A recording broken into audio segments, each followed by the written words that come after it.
こんにちは、かなです。今日は文法をやります。今日やるのは、この3つ。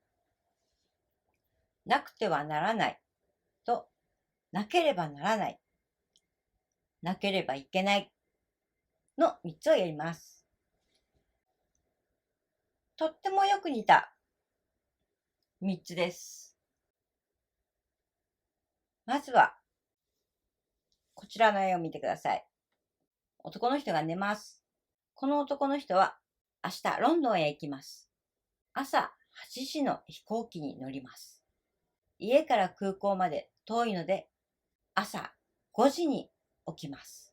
朝5時に起きないと飛行機に間に合いません。この朝5時に起きます。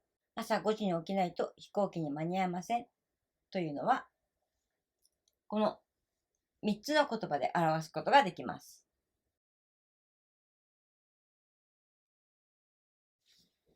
1番目、朝5時に起きなくてはならない。この起きなくては起きるの内形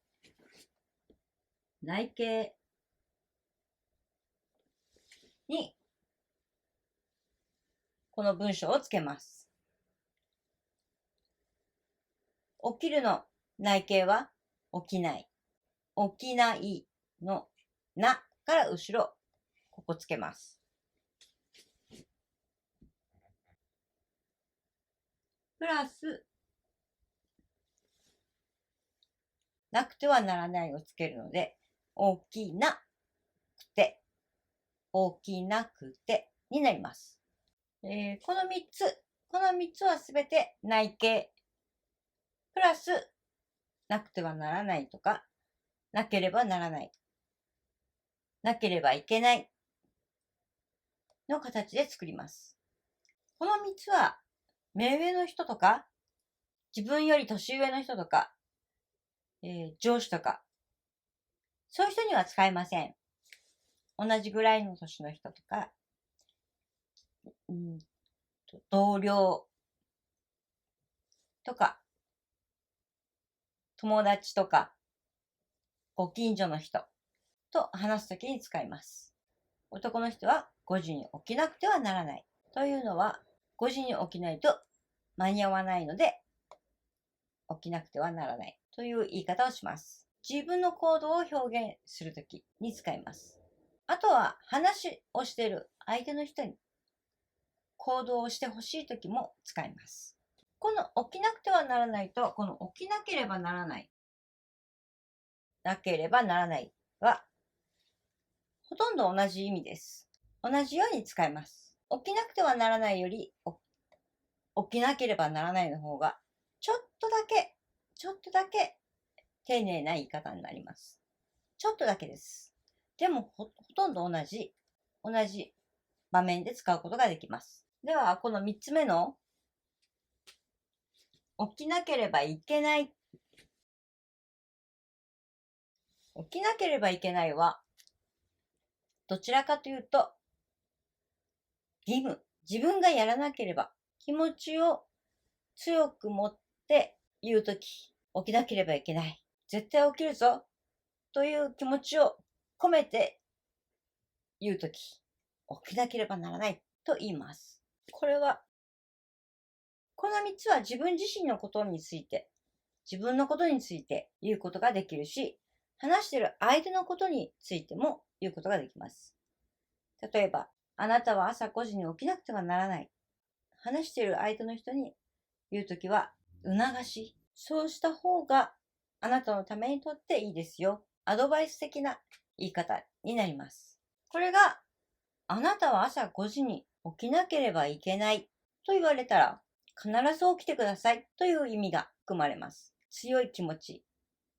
起きることに対しての強い気持ちが文の中に含まれます。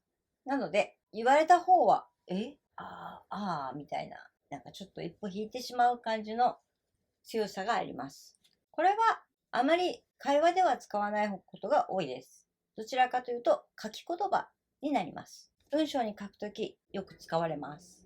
この上の2つは話し言葉、話すときに使われます。この3つは自分自身について、自分のことと話すとき。これが1つ目。2つ目。相手のこと。話をしている相手の人のこと。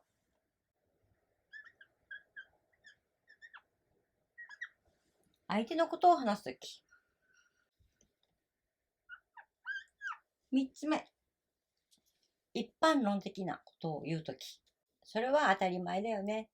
というような事柄を話すとき。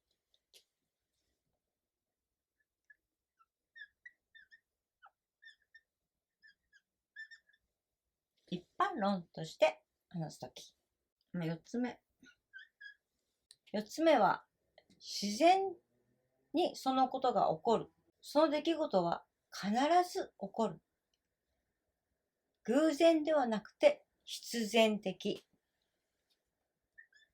必然。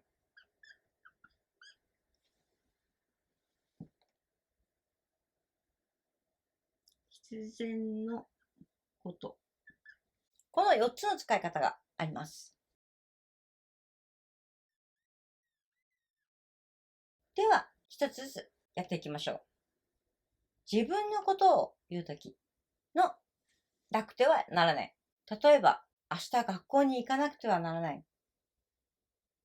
明日学校に行かなくてはならない。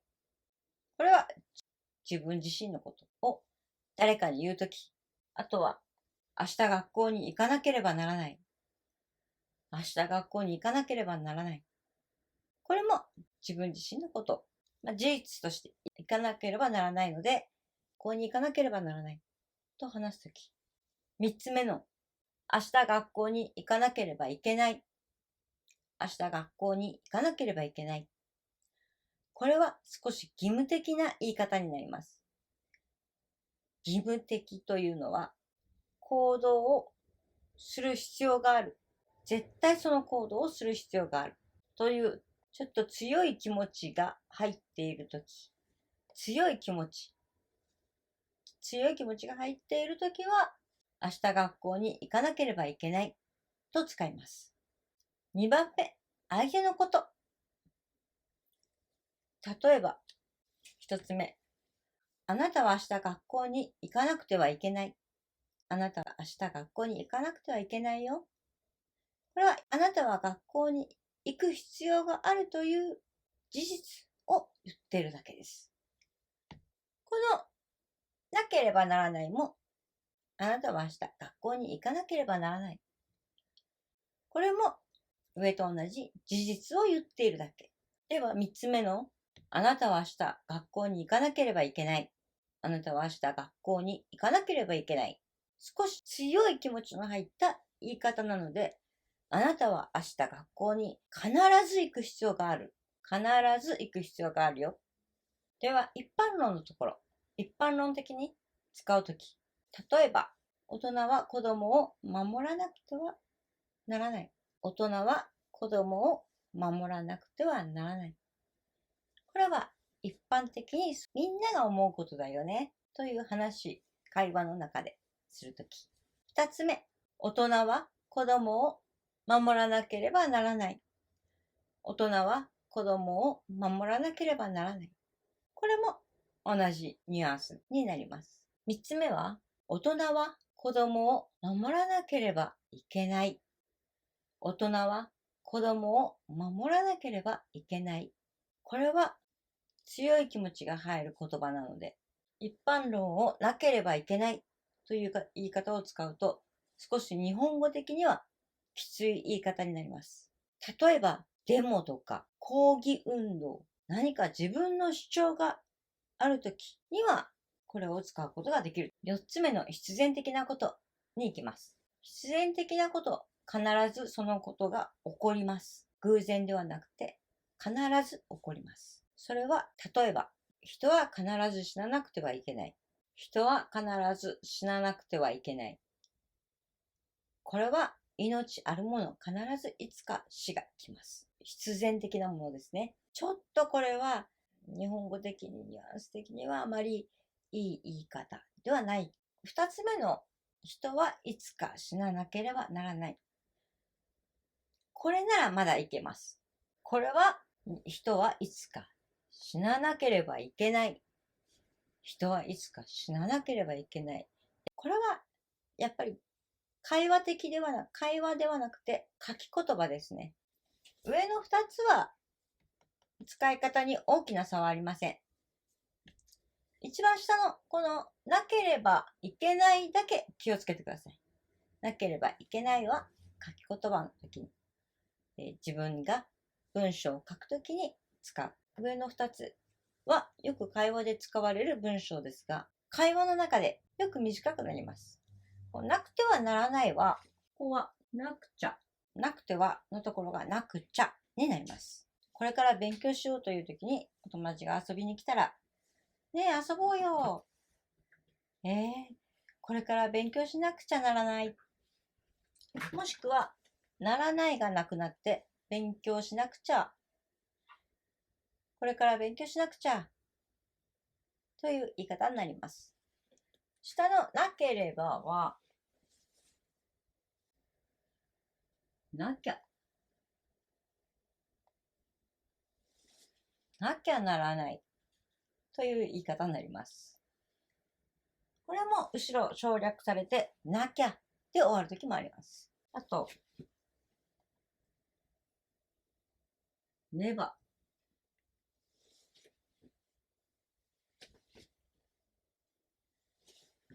ねばならない。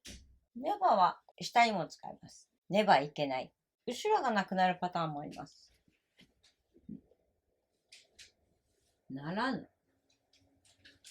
なければならぬ。このならねばとならぬ。これはかなり年配の方が使う言葉になります。この3つは自分のことを言うときは誰にでも使えます。ただし、この下、相手のこと、一般的な事柄、あとは必然的な事柄を話をするときは自分よりも年上の人、目上の人、上司、あとは先輩などには使えません。